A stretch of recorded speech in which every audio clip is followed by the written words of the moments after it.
My name is Scott Farah, and I'm the creator of the Independence Program.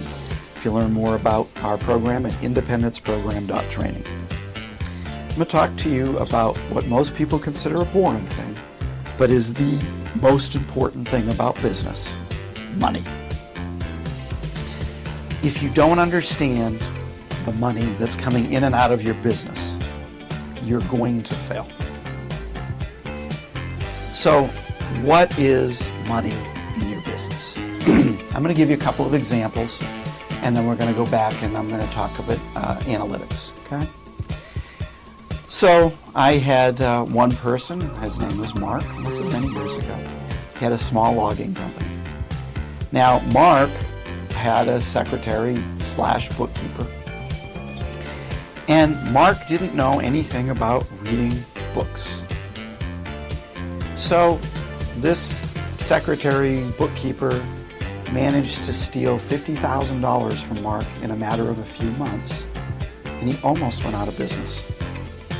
She knew how to manipulate books, and Mark didn't have any way of knowing. Second example, I read about this a number of years ago. There was a famous restaurant in Chicago, and their main dish was was a specialty hamburger. Well, one day they brought in somebody to take a look at the financials, and that person, after doing an analysis, explained to them that they were losing money on every single hamburger they sold. They readjusted a few things and increased their bottom line by $10,000 a month. You have to understand financials. So let me talk about financials and then analytics. First of all, there are many different software systems out there. Probably the most common is QuickBooks. And QuickBooks is great. You put in your checks and your deposits, and it puts in all the numbers where they have to go, and then it will produce for you a profit and loss statement, a balance sheet, changes in owner's equity, changes in cash. But if you don't know how to read those documents, then it's useless.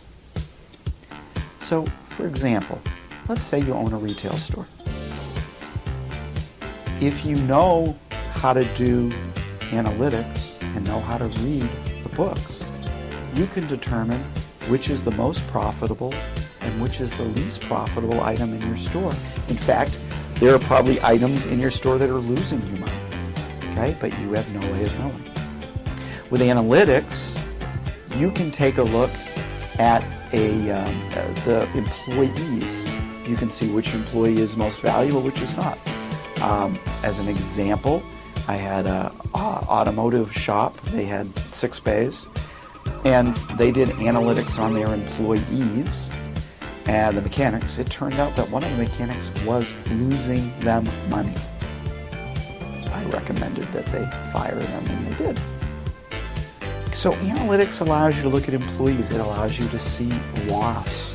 So if you had a restaurant, you may have priced your fish at a certain price, but you're losing money because there's loss of fish because it goes bad so quickly. You have to throw away X percentage of it. If you know analytics, you can adjust your pricing so your fish is profitable, where you may be losing money on it. There are so many reasons that you want to get into the financials, and you need to learn analytics, not just how to put stuff in. Does it take some time? Yeah, it does. But it's vital for you to know what to do with your business. If you'd like to learn more about business analytics, go to independenceprogram.training.